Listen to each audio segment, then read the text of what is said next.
कोणाकडनं तरी शब्द उधार घेतो आणि म्हणतो जरा लाव रे तो व्हिडिओ, लाव बरं जरा. हे उद्धव वगैरे जे आहेत ना, यांच्या या नीच राजकारणाचाच मला कंटाळा आला होता आणि म्हणून मी बाहेर पडलो. आणि मग जर का उद्धवला कंटाळून तू शिवसेना सोडली असशील तर उद्धवच्या फोनची वाट का बघतोस? आणि ज्यांनी बाळासाहेब असताना त्यांच्या पाठीत खंजीर खुपसला, बाळासाहेबांचं ज्यांनी ऐकलं नाही तो माझं ऐकेल असं तुम्हाला वाटतं? तिथून बाहेर पडताना माझ्या बरोबर मी गाडी चालवतोय, माझ्या बरोबर उद्धव बाजूला बसलाय. तिथून हॉस्पिटल मधनं मातोश्रीला मी घेऊन आलो. हॉस्पिटल मधनं मातोश्रीला येईपर्यंत त्या मुलाखतीमध्ये मी असं म्हटलं होतं, सेनेबरोबर परत मनसेने युती करावी किंवा मी तुम्हाला सांगू का, तो माणूस बोलतो वेगळं आणि करतो वेगळं. हा माणूस विश्वास ठेवणार का नाहीये मला माहिती आहे. तो अख्ख्या देशाला आणि महाराष्ट्राला माहित नाही, इतकं जवळून मला माहिती आहे. त्या निंदकाचे घर असावे शेजारी. माझ्याकडे खूप व्हिडिओज आहेत. व्हिडिओ मराठीच्या मुद्द्यावरती असेल किंवा हिंदुत्वाच्या मुद्द्यावरती असेल, त्या उद्धव ठाकरेंच्या अंगावरती एक तरी केस आहे का? फक्त पैशासाठी, स्वार्थासाठी सगळ्या गोष्टी, कधी हा कधी तो कधी तो, पण बस मला सत्तेत बसवा. माझ्याकडे खूप व्हिडिओज आहेत. मग तुम्हाला हवा होता म्हणून माननीय बाळासाहेबांच्या नावावरती मुंबईचा महापौर बंगला जो ढापला तो लोकांना विचारून ढापला.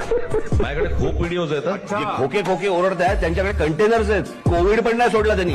प्रत्येक वेळेला यायचं, बाळासाहेबांचं नाव पुढे करायचं, मग आम्ही लगेच साबडेपणाने इमोशनल. एकदा तुम्ही स्वतःच्या डोळ्याने आणि कानाने ऐका आणि डोळ्याने बघा. हो ती नाही का ज्याला स्वतःला बाळासाहेब झाल्यासारखं वाटतं, मग कधी मराठीच्या नादाला लागतात, कधी हिंदुत्वाच्या नादाला लागतात. शेवटी त्या संजय दत्तला कळतं की साला आपण काही भेजे में केमिकल लोचा होईल आहे. अरे तू कोण आहे? तू कोण? वल्लभभाई पटेल काय महात्मा गांधी? तू कोण आहे की मी बोलतोय ना? अरे मी बोलतोय ना, काय लॉजिक आहे? बघा परिस्थिती काय होती. वो नेता नाम ले लो, वो क्या नेता है क्या? अरे वो तो सब मिली जुली सुपारीबाज है सभी.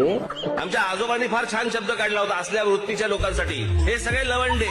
संपलेल्या पक्षांवर मी उत्तर देत नाही, संपलेल्या पक्षांवर मी उत्तर देत नाही. पेंग्विन. बाबा दुपार झाले आता उठले असतील आणि सुपारी सगळेच असतील. बाबा दुपार झाले आता उठले असतील. कोणाचा कधी उठतंय तुला काय करायचंय? गेल्या 14 वर्षात मी 5 वर्षाचा पहिला हिशोब देतो. गेल्या 5 वर्षाचा, या 5 वर्षामध्ये या मुंबई महानगरपालिकेचं बजेट किती? बजेट 21,000 कोटी रुपये. 21,000 कोटी रुपयाचं बजेट या मुंबई महानगरपालिकेचं. त्यातले 60% पैसे हे आस्थापनेवरती जातात, तिथल्या पगारावरती जातात, इतर गोष्टीवरती जातात. राहतात किती? 40%. आता 40%मध्ये जर समजा पकडलं तर 21,000 कोटी मधले जर 40% पकडले, साधारणपणे 8,000 कोटी रुपये दरवर्षी हातामध्ये राहतात. म्हणजे 5 वर्षामध्ये कमीत कमी 40,000 कोटी रुपये हातामध्ये होते. या मुंबई शहरावरती खर्च करायला गेले कुठे? गेले कुठे? गेले. त्यामुळे आता मला सांगा, आपण उत्तर देण्याची गरज आहे.